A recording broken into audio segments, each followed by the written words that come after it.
All right, folks, welcome in. It's another brand new edition of the 901 Soccer Podcast here on Bluff City Media. I'm your host, Lawrence Dockery. You can find me on Twitter at LDoc93. You can find the 901 Soccer Podcast on Twitter at 901 Soccer Pod. You can find Bluff City Media on Twitter at Bluff City_media. Subscribe on YouTube as well, just as all of the folks in the YouTube world like to say, make sure you like, comment, and subscribe.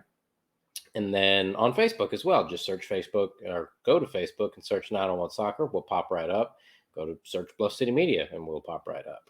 This one is going to be short, not a whole lot to talk about the actual game for 901 FC against Indy 11. They lose the game 2-1, drop points at home. Second game of the season in which they fell. Second game of the season overall. Second game of the season in which they fell behind. And today they dug themselves a little bit too much of a hole to overcome between being down 2-0 at the half and being down a man at the half. We'll get into that. We'll talk about the goals. We'll talk about how the second half was better than the first half. And then, of course, probably what we're going to end up doing is spending most of the show talking about the refereeing of this game, because I'll be perfectly honest with you, it was not good. It started off bad and it got worse, but we'll address that at the end of the show. So I guess we're just going to go ahead and jump right into it. I have a very small sheet of notes here, and it's another 3 p.m. kickoff.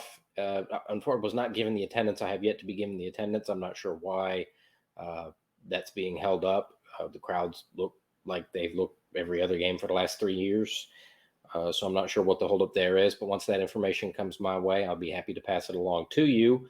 But look, they did not start well. And Coach Glass in the postgame was very adamant about, look, you can't start the way we start and expect to win very many games in this league. And I would agree with that. It was not a good start for 901 FC.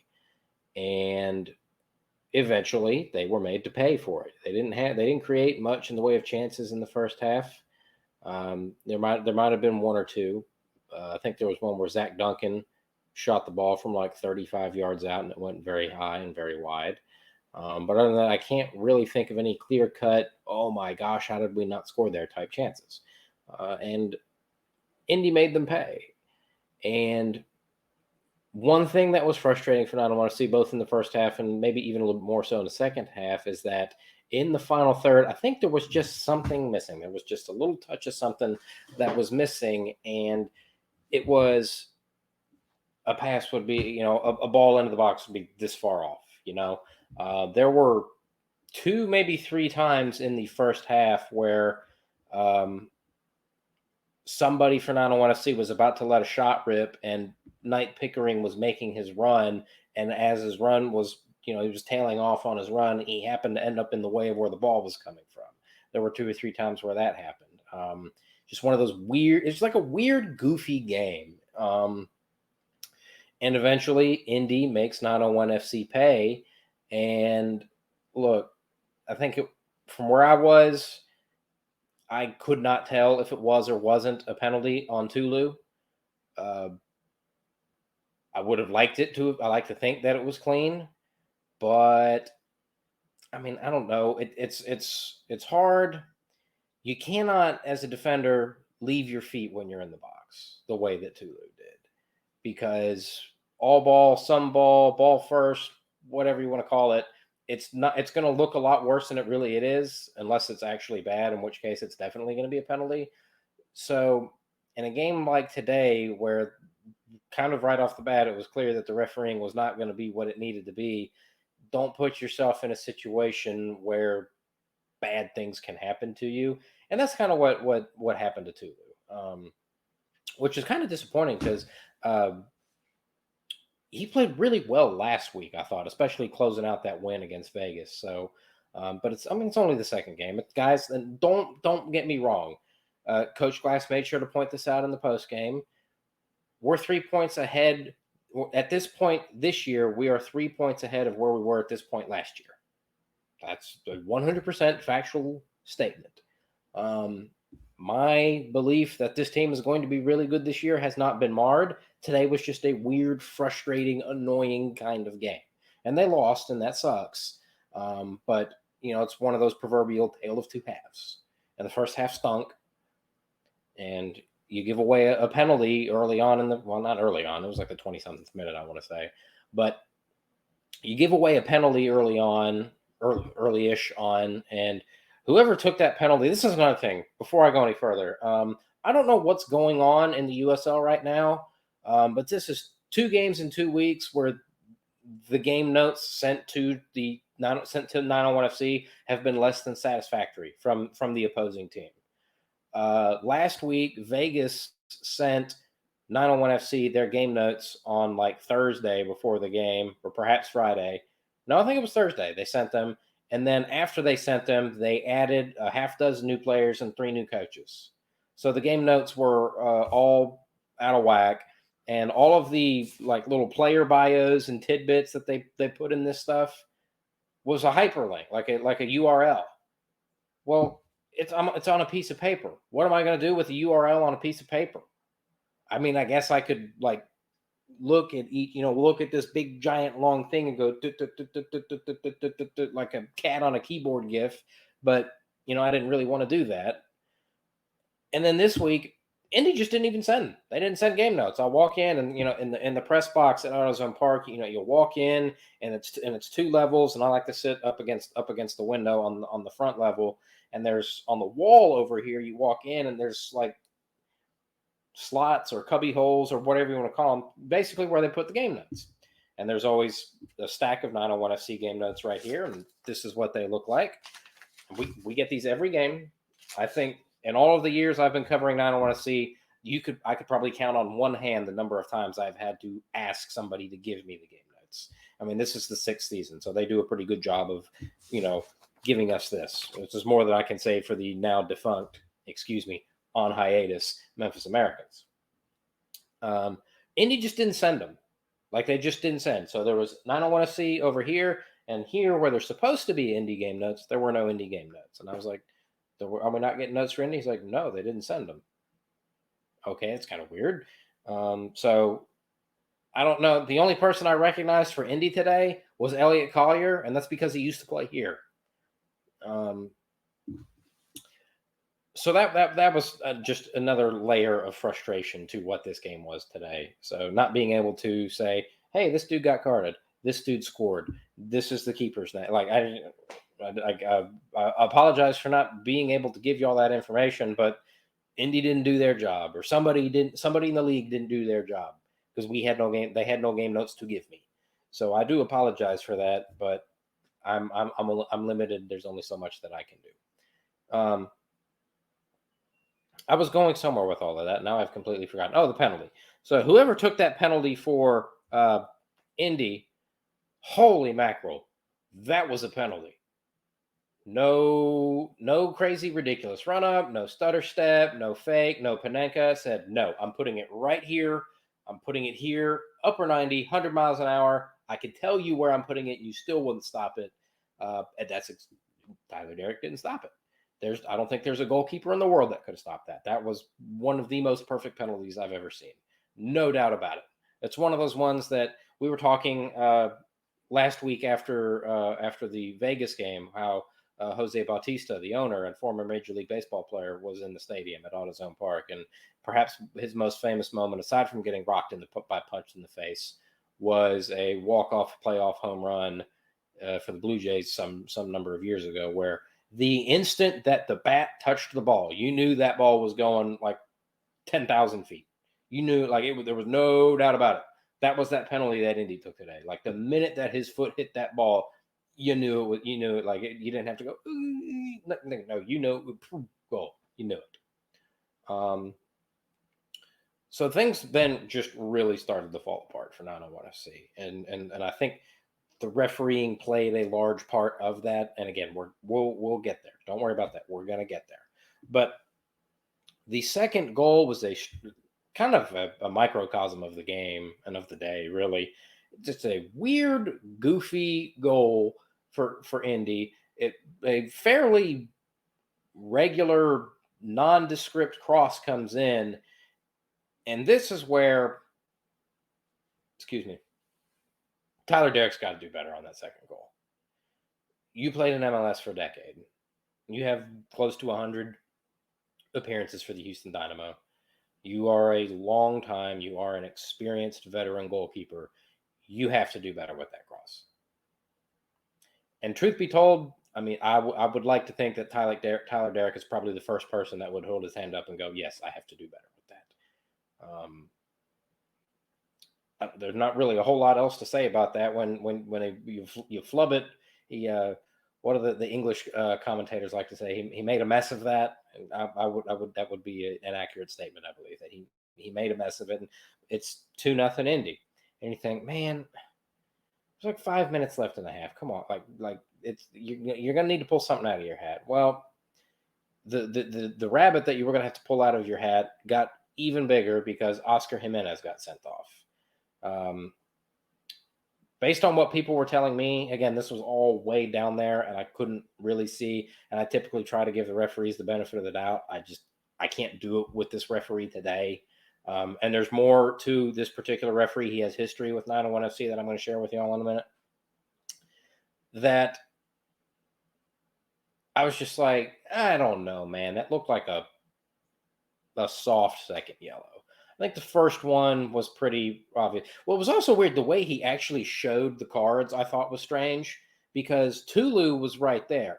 And Tulu was already on a yellow at that point as well for the penalty that he gave away. So one thing that I have in my experience as referee been told is when you are cautioning a player and showing them the yellow card, you need to separate them from everybody else so that we know who's getting the card. You've got two players from Memphis that are on yellow cards, and you just kind of put your arm up with the card and then put the red up. So we didn't really know who got the red card. And I was like, we all in the press box were like, oh my God, Tulu's gone. And then Tulu didn't leave and Oscar Jimenez left. And we're like, oh, well, I guess Oscar Jimenez is the one that's gone. So perhaps a soft yellow. I'm not sure. I haven't seen a replay on it, but I'm going to take everybody's word for it based on the way that the rest of the game went. But that was just one of the little things that kind of stuck out in my mind is when you give the card, you got to separate. And especially when there's two players already on a yellow standing right next to each other, or at least you need to go, hey, you, boom. Or, say, hey, come here. Here you go. Here's your red. Take a hike. That is not what happened. He just went bloop, bloop, and wandered off. So we'll get to that in a second. But second half, I thought, and Coach Glass pointed out in the postgame, that they played much better in the second half. More chances. I liked some of the substitutions that were made, especially Dylan Borsak. He's like what I would like to call. You hear this in a lot of other sports, especially basketball. He's a spark plug guy. Basketball and hockey, a guy that doesn't really necessarily get a whole lot of minutes, but when you put him in, good stuff tends to happen. In that short window. And Dylan Borsak got brought on fairly early in the second half, and he made some stuff happen. Nico Brett got brought on. That's back-to-back substitution appearances for him. So that was good to see. They had, at one point in the second half, an incredible counterattack that just had the ability to be just ruthless and devastating. And just the final product was, again, I think the cross came in just a tad too high, and it was either, I think it was Cariaga who had to go up and head it. And because it was just an inch too high, it ended up not being on goal and ended up going like that. So, there were flashes, there were moments, and they did, of course, eventually get a goal, and I'll say this, to play as poorly as they did in the first half and to be down a man the entire second half, to score a goal, which Sissoko got the goal, I believe, and that might be another goal of the week candidate for Memphis 901 FC. I missed it because of the way that the press box windows are. There's kind of like it's not like an obstructed view, but it's like a pane in the window, like a window pane. And I just happened to be perfectly blocking almost the entirety of the goal. So I saw a ball come in, and then I was like, oh, everybody's going crazy. And then, of course, the way the referee ran in, and again, we'll get to this. I was just like, wait a minute, what's going on? Did somebody actually score? I thought the way he ran in, I thought he had blown the play dead or something, and he was just running in to run in. But they got they got several chances once it was 2-1. There was a lot of extra time added today. 5 minutes in the first half and like 6 or 7 in the second half. So that was very surprising. But that to be down 2 goals and be down a man almost the entire second half, and to come back and get a goal and be in a position to end up getting a point out of it, I think continue even like last week continues to speak to the way that not Caleb and Stephen and Tim and Craig have gone about building this team. Like one of the talking points was character of the individuals. Are they going to come here? Do they want to win? And are they going to fight? They didn't win today, but they didn't just throw in the towel.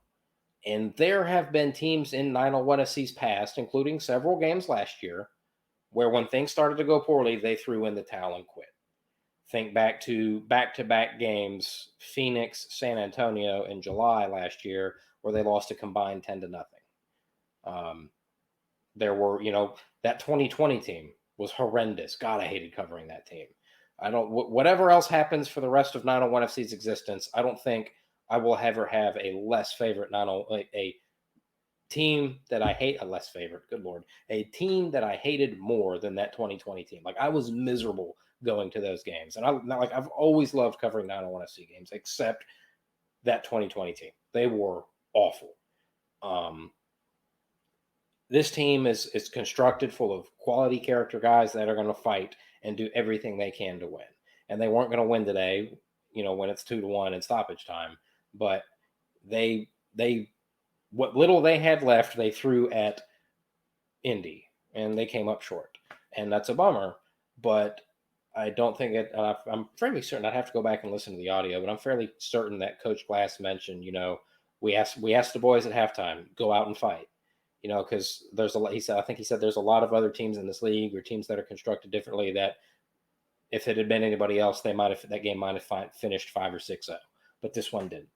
And so I think result sucks. Yes, 2-1, not fun, but they didn't embarrass themselves. I wouldn't say. They went out there and fought as well as could be expected, down a man in the second half, and that's really all I've got to say about the game.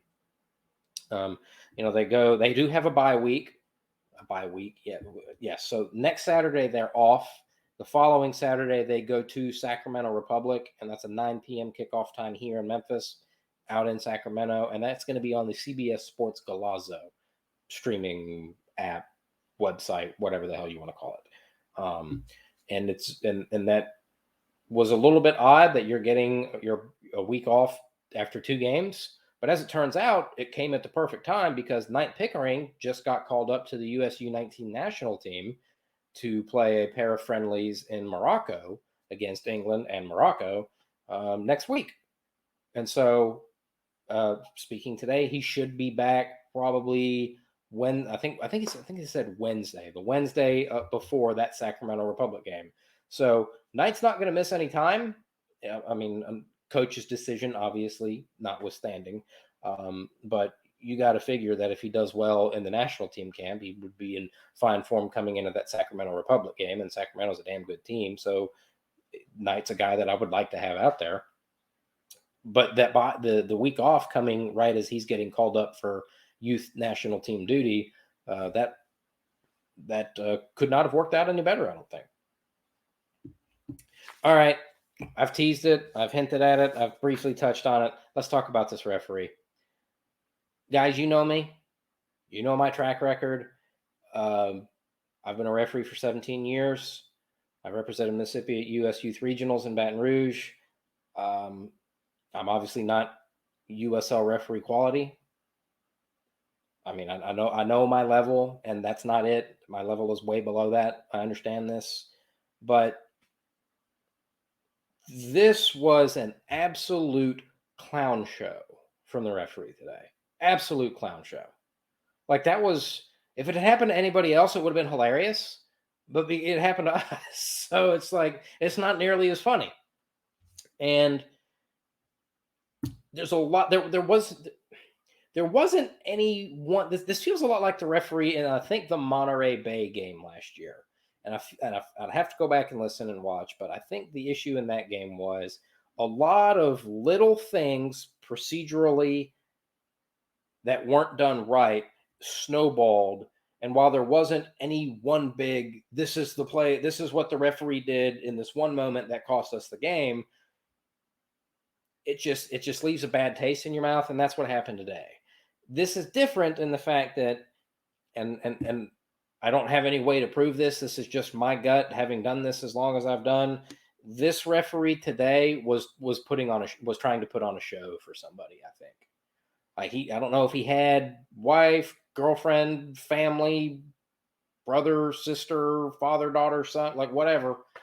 I think he had somebody here watching him and was putting on a show. And I have no idea if that's true or not, but that, like, I very rarely buy into the referees making it all about them. I really got the sense that this dude was making it all about himself today. That's the sense that I got. And he set the tone 7 minutes into the game.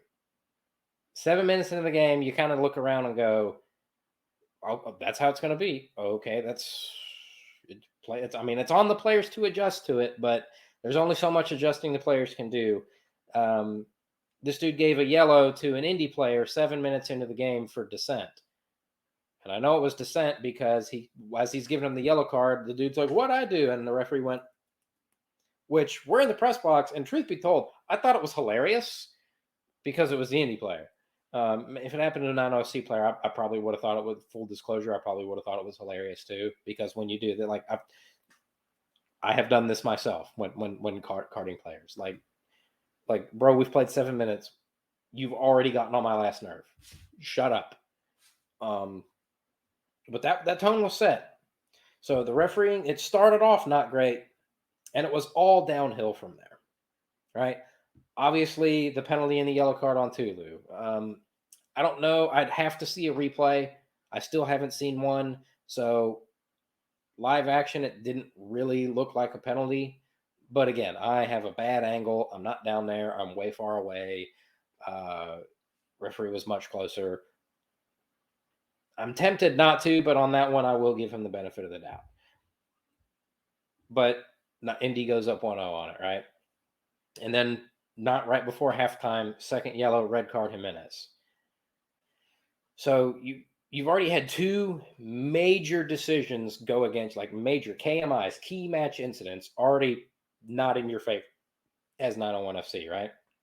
Well, then you get into the second half, and then it started to get weird with this guy, like this referee.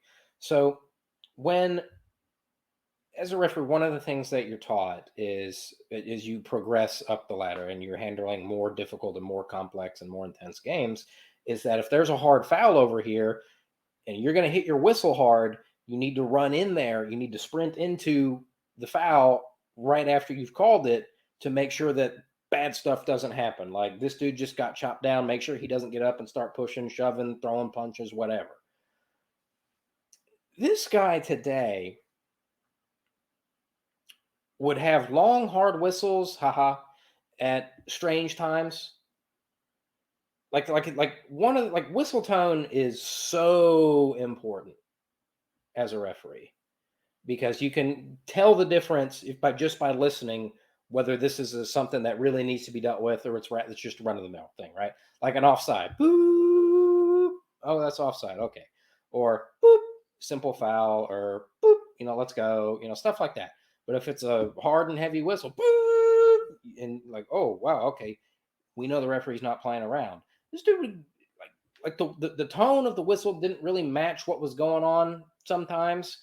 Then there were times where he'd call a foul and somebody would be walking away and he would stand there for 3 or 4 seconds. And then as Indy or 901C was ready to restart play, he'd sprint in there and hold play up. And I'm like, what are you doing?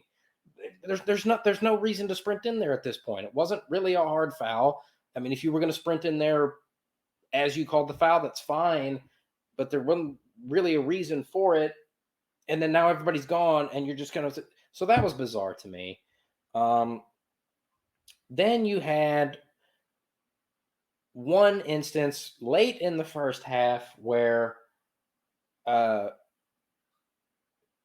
Memphis is coming down towards the goal, and Bruno Lapa, who was in the referee's ear the whole game and wasn't cautioned, which is strange to me. If you're going to pop a caution for dissent 7 minutes into the game, and then somebody else is just in your ear the whole game, you would think that at some point they're going to get cautioned too. But like he pulled like in for like a sidearm bro hug and was talking to him like this while the play was going on, like down here, like in the corner, in the coffin corner where there's no AR. So you, as the referee, kind of need to be down there so that you know, oh, is it in or is it out? Is there a foul? You know, what's going on down there? And he's back here 45 yards behind the play, just like bro hugging Bruno Lapa. Like, what are you doing? That's fine if you want to just like, you know, hand on shoulder, like, look, dude, let's just calm it down. It's going to be fine. But that's when the ball is dead. That's when you, as the referee, you know, the ball's out, subs are coming in, like whatever. But not while the play is going on. So I found that very strange. Then you've got the issue of Knight Pickering's going in to score to cut it to 2-1, chopped down, looked like a foul, maybe could have been a penalty, and the referee is like 35 yards behind the play. Like you have to pass a fitness test to be able to do these games. It's different than the fitness test that the MLS referees are locked out from doing. But to get to a certain level of refereeing, you do have to pass a fitness test. And being 35 yards behind the play, and this was not a weird random out of nowhere. There was like build up to it, and he's way behind the play.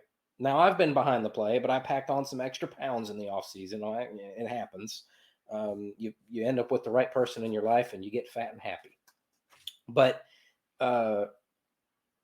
it's not a great feeling to be that far behind the play, because now you're like, I can't call a penalty from this far back because I'm this far back, and whoever the defender is going to go, dude, you're all the way back there. How can you see that? How can you call that?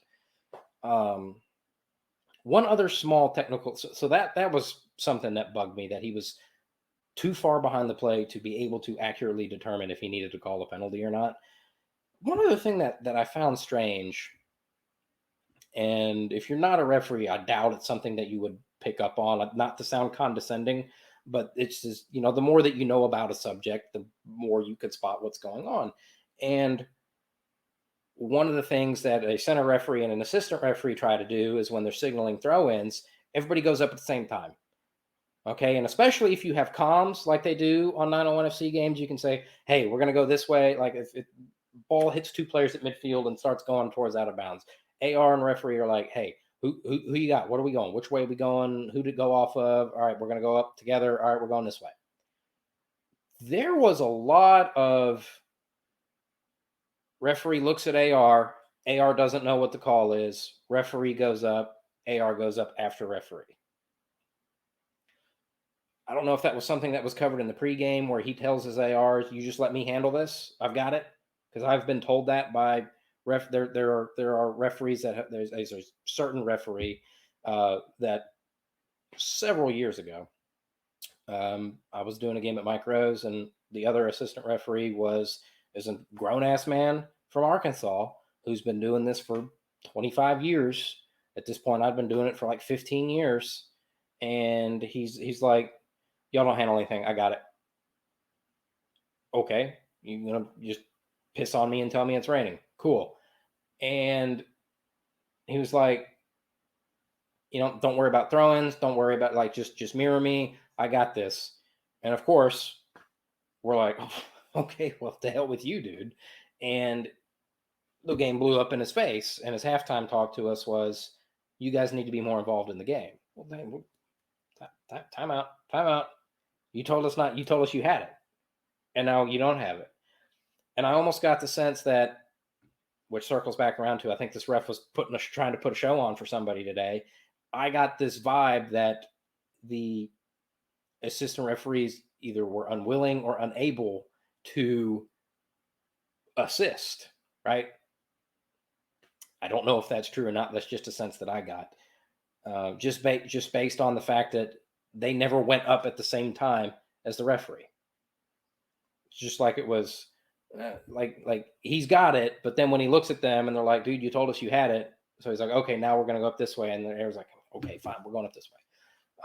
That was one thing that just kind of rubbed me the wrong way. There's like a lot of little things that needed to be handled better. And then there was a play late in the game where I also thought this one pissed me off. Okay. There was a play where we're in stoppage time. Tyler Derrick comes way out of his box to get almost to midfield. And it very clearly deflected off the Indy player. And the AR, I could tell the AR was wanting to say it was Memphis ball because he had this flag in his right hand and was kind of like not going, we're going this way, but he had his flag, like he was ready to go up with his right. And the referee comes in and says, no, we're going this way. And then he gives a yellow card to Tyler Derrick. What? And he makes like a gesture that's like, no, you booted the ball out of bounds. So he gave him the yellow for delaying the restart of play. And that just blows my mind because why in the blue hell is the goalkeeper of a team down a goal in stoppage time going to be wasting time? He's not, right? So why are you showing somebody a yellow card for delaying the restart when all they're trying to do is restart? That made no sense to me. That was, quite frankly, that was asinine. And then not 2 minutes after that, Derrick and an Indy player, like Derrick gets fouled, scooping the ball up, and the referee doesn't call it. Derrick sprints out to the top of the 18 to, start the counterattack. Referee comes charging in from 40 yards away, blowing his whistle, and says, all right, it's I don't want to see free kick and a foul on Indy. And at that point, I'm like, bro, like, what? What are you talking about? How? It was a foul. Why did you not call it when it happened? Why did you wait until we were already all the way down here? And then while he is standing there flexing, this dude loved to gesture. Like it was very like I keep coming back to. He was trying to put on a show for somebody. Didn't put on a very good show. And he kept like this. So he's standing there. He's like doing like that creepy 19th century statue hand on hip lunge. And he's over here pointing this way like this. And behind him, Tyler Derrick and an Indy player are nose to nose at the top of the 18, screaming their faces off at each other. And this dude has his back to it and has no earthly idea what's going on because he's over here trying to put on a show, lunging and pointing for a foul that he should have called 45 seconds earlier. Absolute clown show.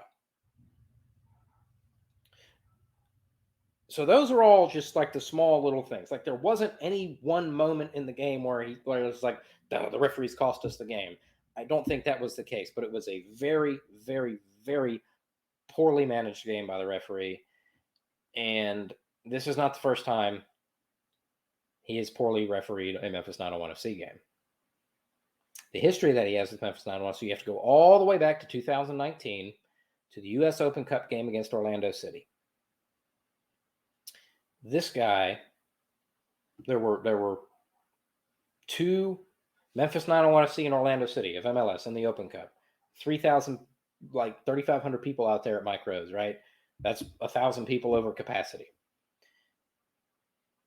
There's one play, and I vividly remember in the postgame breaking down exactly what I think happened. 901 FC had the ball on the back line, right? And they're in between the box and midfield. And the referee has decided to start to cheat and has turned upfield to try to get ahead of play before the long ball comes, right?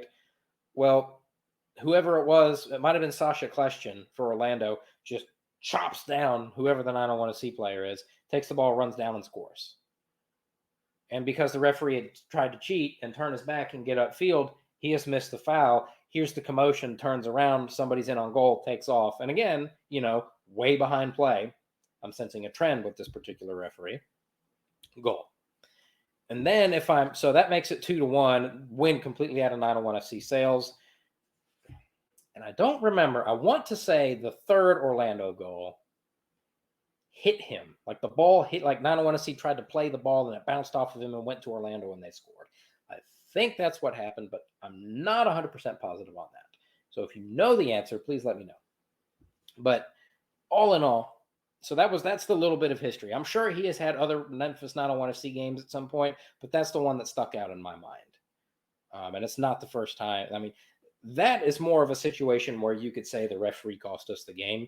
because he turned his back. A missed decision immediately led to a goal. I don't think that was the case today, but it's certain, like, the way he handled that game did not help 901 FC at all, is probably the best way to put that. And you guys know me. I always, always, always try to give the referee the benefit of the doubt. I bend over backwards and forwards trying to explain to people, here's what the referee's looking for in this situation. Here's why this happened. Perhaps if you don't show your ass as a player, you don't get a second yellow and get red carded. Oh, which, by the way, Akeem Ward got a silly yellow card last week that was kind of funny for pushing a Vegas player. Well, then he got a stupid red card after the game today. Look, I understand that you're pissed because the dude did stink. That referee today was a boob, and not just because he looked like one. You can't be getting sent off after the final whistle, man. You just can't do it, especially considering that you're already down a defender for next week or 2 weeks from now at Sacramento. Now we're down 2 defenders for the next game at Sacramento. You can't be getting sent off after the final whistle, man. That's when bad stuff starts. That's when bad stuff happens. That's when the league gets involved. That's when extra games, and I'm sure whatever got said, I'm sure he said one of those magic words, as one of George Carlin's 7 words that you can't say on TV. And if that's the case, then I'm sure the referee will put it in his misconduct report, and that'll get run up the flagpole with the league. And Lord, you got to wonder if that's maybe going to be extra games. At the youth level, I know Tennessee Soccer has a policy where if you're sent off, if you're a coach or a player that gets dismissed after the final whistle, you get extra games. Extra games, your suspension is longer. I don't know if that's the case in the USL or not. But I think the only other time I've ever seen somebody sent off after the final whistle of the 901 FC game was that Charleston Battery game in 2022, where 901 FC beat them 5-0, and they were up like 4-0 after 20 minutes. And Connor Casey was the manager for the Battery at the time, and he ran out onto the field to tackle somebody, and he got sent off. And then 3 players got sent off, and then the assistant got sent off after the final whistle. Like, it was wild. Not so wild, not so funny today. Because now we're down Oscar Jimenez and Akeem Ward for the Sacramento game. But so that's, I guess, as far as that's as far as I'll go, is back in the referee today. Like, I have no problem with him sending off somebody after the final whistle. Perhaps if he had a better performance with the whistle today, the words and actions of Akeem Ward after the final whistle would not have been necessary. That's going to do it. But, you guys, I don't like to bag on the referees, because it's an almost impossible job. You're damned if you do and you're damned if you don't. And I've been doing it for 17 years. And the stories that I could tell about the crap that I've gotten at Mike Rose or at Snowden or in Oxford or Baton Rouge, like, I've been assaulted, I've been cussed out, I've been over youth games, right? And this is a professional game.